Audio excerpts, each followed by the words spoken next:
টেকসই অর্থনীতি গড়তে সবার আগে অন্তর্বর্তী সরকারকে রাজনৈতিক সংস্কারে মনোযোগ দেওয়ার পরামর্শ দিয়েছেন অর্থনীতিবিদেরা। তাদের মতে দেশের মানুষকে ফিরিয়ে দিতে হবে অর্থনৈতিক মর্যাদা। এজন্য অন্তর্বর্তী সরকারকে জরুরি ভিত্তিতে উদ্যোগ নিতে হবে মূল্যস্ফীতি নিয়ন্ত্রণ, পাচারকৃত অর্থ ফিরিয়ে আনা এবং বৈদেশিক মুদ্রার বিনিময় হার ঠিক করা।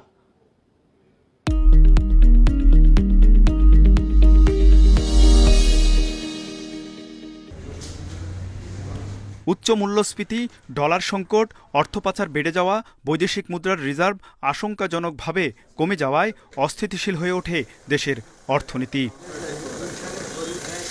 এ পরিস্থিতিতে ছাত্র গণ অভ্যুত্থানের মুখে ক্ষমতাচ্যুত হয়ে 5ই আগস্ট দেশ ত্যাগ করেন সাবেক প্রধানমন্ত্রী শেখ হাসিনা।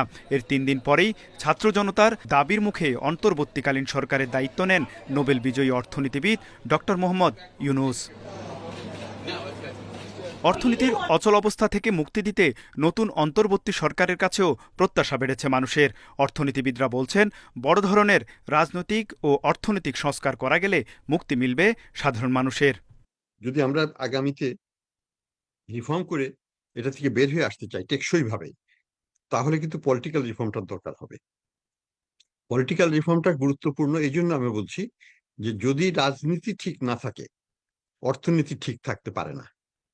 কাজে রাজনীতিকে ঠিক করেই অর্থনীতিকে টেকসই ভাবে ঠিক করতে হবে। দেশের অর্থনীতিটাকে একদম পঙ্গু করে দিয়েছে। তাদেরকে সর্বপ্রথম তাদের ব্যবসা, তাদের বাণিজ্য এবং তাদের সকল সম্পত্তি, ব্যবসায়িক সম্পত্তি ও ব্যক্তি সম্পত্তি সর্বপ্রথম বাজেয়াপ্ত করতে হবে।